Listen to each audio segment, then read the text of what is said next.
Planning to bring walkie-talkies on your next adventure but not sure about the airport rules?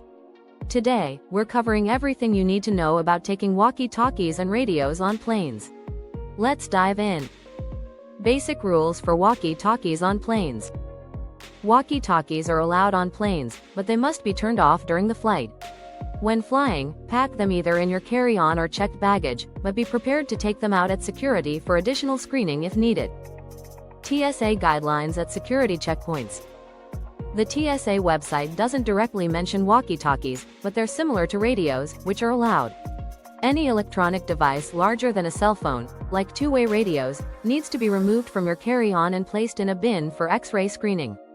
Keep your walkie-talkies near the top of your bag for easy access. Responses from TSA on social media.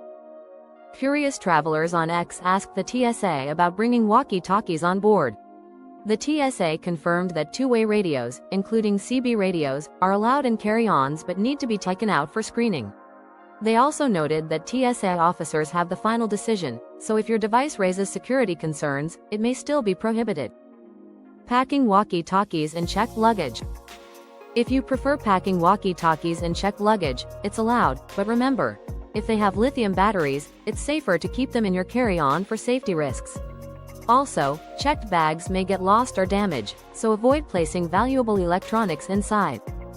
To recap, pack walkie-talkies in your carry-on if they have lithium batteries, remove them at security if they're larger than a cell phone, and remember they need to stay off during the flight.